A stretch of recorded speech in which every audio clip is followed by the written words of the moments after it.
Okay, this will be my tutorial for my Aerodynamics physics plugin, how to use it, get up and running, get a simple project made. So to start off, we can go create a new project. I'll just create a folder for it. I don't really care. I'm gonna delete it afterwards, doesn't matter. So once we are into Godot, I will start by adding an add-ons folder, which I can put my Aerodynamics plugin into. So as you can see here, come over here to the right side to the releases, downloaded that, and don't forget you also need Godot Utils version 0.2.0. There's quite a bit of functionality which I keep in that plugin as well. So don't forget to download that as well. I've already got both of them downloaded, so we can do that here now. Now, because they're in a zip file, I'm just gonna open up the folder for the add-ons because I find it easier to do it this way. And then I will drag them over. So that should be all good. Now go to Project, Project Settings, Plugins, Godot Utils first, and then Godot Aerodynamic Physics. So if I do this, you'll see the errors here. I can just quickly reload the project. Like it's, still throwing a couple of errors. Procedural arrow surface, I've deprecated it because it has had a lot of issues. Just doesn't really perform how I'd like it to. It might come back eventually. Don't worry about it. I'll fix that in the next minor version. From here, we should be able to get started on our airplane. So I'm going to make a new scene.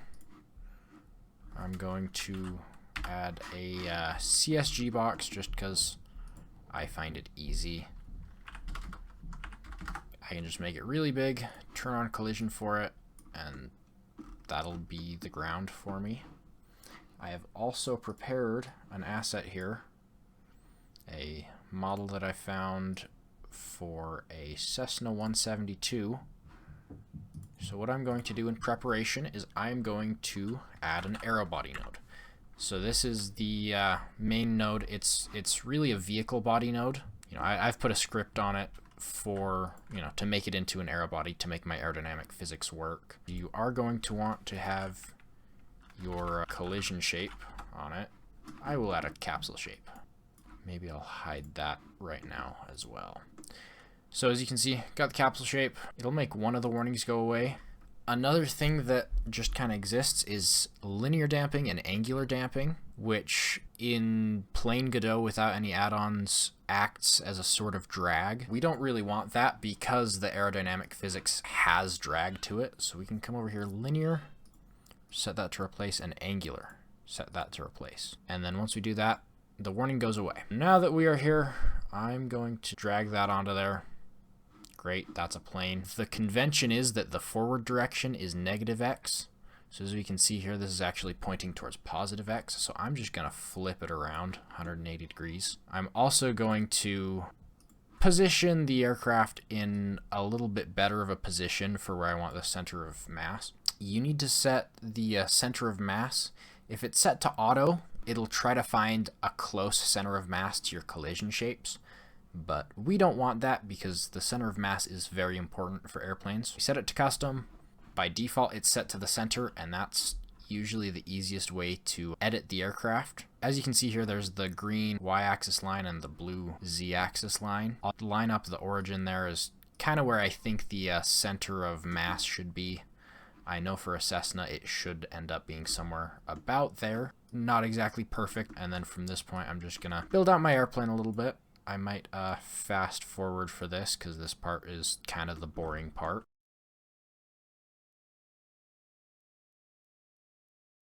Now, one thing to note, especially when you're dealing a lot with resources, these collision shapes are actually a type of resource. This make unique option is very useful. I'll show you how it works. As I've just done, I took this main wing collision shape, I duplicated it, to create, this is going to become the elevator collision shape. I duplicated it so they actually use the same resource. If I edit one, they move together. I can come to this drop down and click Make Unique. It'll actually make a duplicate copy of that resource so I can modify them separately. That is something that you're going to have to grow accustomed to using this plugin. I'm going to do it again to make it easier to make the rudder. Now, this is by no means the proper way to do it, the right way to do it. This is just kind of the way that I've ended up doing it. I will also do the trick I started doing fairly recently. I make a new collision shape. Because I don't want to go through the process of making landing gear and using the vehicle wheel nodes, I'm actually just going to make a box here. Make it about that wide. What my process is here, I just kind of want it to encompass the landing gear. It encompasses the landing gear, and that'll be my landing gear. So I'm going to make it a little bit thicker. And then lastly, because I am just using collision to kind of be like the quote-unquote wheels, I am going to add a physics material, set the friction to 0. This is a completely optional step. I just wanted to make this plain simple. That's the only reason why I'm doing it. Now that I've done that, let me not forget to add a camera, just so that when we run the project, it'll be good. I'll also save there. Just save this. I don't care about the name. I'll press F5 to run the project. Just select the current scene. Now when I run it, you'll see it just falls to the ground. I haven't added any aerodynamics to it. I've got the aero body. The part I'm missing is the aero surface. Currently the only type is the manual aero surface. As I mentioned earlier, the procedural aero surface is awful. I need to fully remake it at some point. So as you can see here, this is just a wing section. If I wanted this to be super accurate, I would use more of these in smaller ways that more closely fit the shape of the aircraft, but I'm trying to make it simple. This is what I'm gonna do for it. Make it fit close enough. So I did Control D to duplicate it. I will set the position to negative on the x-axis. That just mirrors it. This is just kind of my workflow for doing it. Now, if you'll see on the model, especially when you look at it from the front, the wings are dihedral here. That provides stability. That is something I will want to add to these wings, so I will want these wings tilted like that. For now, I'm gonna leave everything straight just because it'll be easier later on. I might do a tutorial about aircraft design and different things you can do for stability, agility, those types of things, efficiency. I'm going to duplicate this again, and because this one I'm going to use for the elevator, I'm actually going to come here, make unique to decouple it from those other wings. Now I can adjust this separately. If I come back to one of these wings, you'll see they adjust together. Really useful when you've got multiple instances of the same shape or same size of wing. When you're trying to do the elevator versus the full wing, it can become an issue. So now that I've done that, I'm just going to do this very, very simple. I don't really need to split the elevator into two pieces because I know that these control surfaces always actuate together. I'm just going to leave it like that. Really, this should be a easy workflow. When I run the project, you can see it kind of did something there. You can't really tell. So I do have this show debug option. So now when we run the game, you'll see these lines. Blue is lift, red is drag, and then green is actually the torque. The torque isn't very useful, but the other ones are there. If I turn off collision and hide the ground here, when we start the game, the airplane should just start to fall. You'll see it's spinning. Now, two things I forgot to do. One, this aero body's mass is 40 kilograms. I know that the mass is usually about 1,000 kilograms.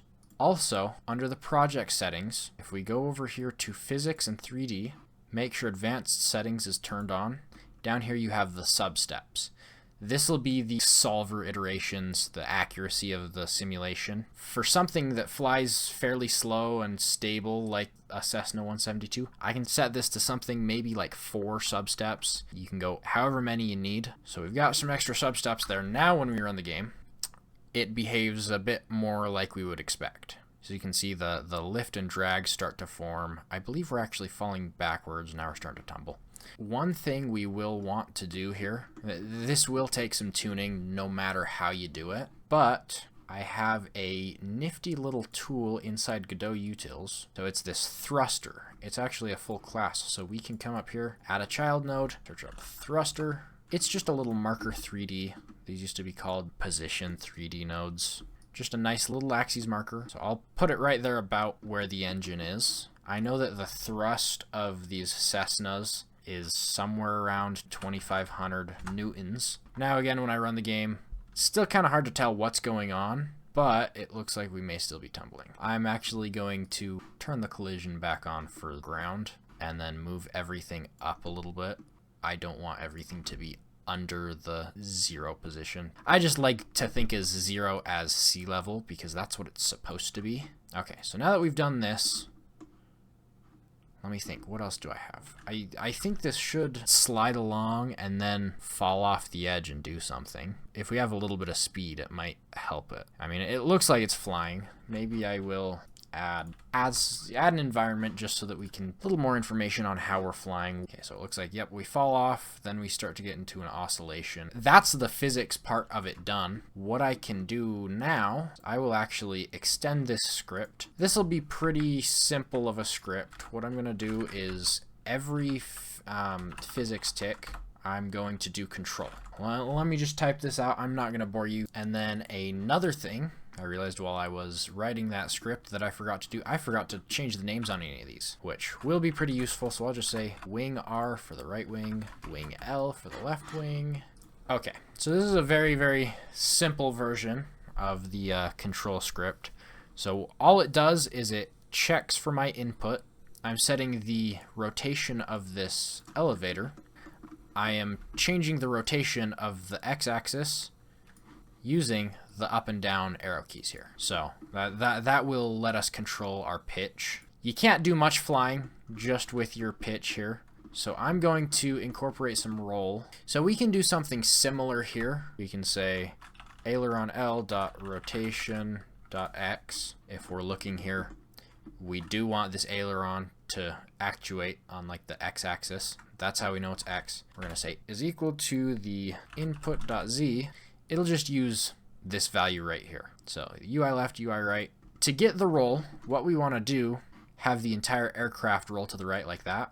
What I'm going to do is I want this aileron to come down like that. Then I want the right aileron to go up like that. So we know that we want to set the rotation on one of these to be opposite of the other. So we're going to see what negative input does. So again, we've got the debug here, so you'll see the aileron as the farthest little dots on each side. All right, so it looks like I got it right the first time. So I do have roll now. Okay, so I mean, at this point, I can fly. I don't know if I'm exactly flying, I'm falling. So it may be time for me to screw with the manual config. So as you can see here, there's the lift coefficient. This is basically just a multiplier for your lift. So if I say 1.7, now I've got 1.7 times the amount of lift that I did before. You can find some real world data about the lift coefficient and the drag coefficient for aircraft. How much of it is reliable, who knows? I know that the drag coefficient is usually only about 0.4. The Cessna's got this strut and the wheels that add to the drag, so it's kind of on the higher end here. Let's see what those numbers do. One thing to note, because I've been duplicating all of these wings off of each other, they will all have this same config. On my F-16, I actually use a couple different ones because the main wing has different coefficients from the elevator, stabilators, the things like that. So it definitely looks like we're keeping up more speed. As you can see, that red drag vector is much smaller now. It looks like our lift is also quite a bit bigger. So I'm going to come in here. I'm going to give it a little bit of an angle here. -2, that seems about right. Come over to the right wing, copy and paste it, but I want it to be positive just so that they're tilted out here. Maybe a little bit hard to see, but it almost matches the model.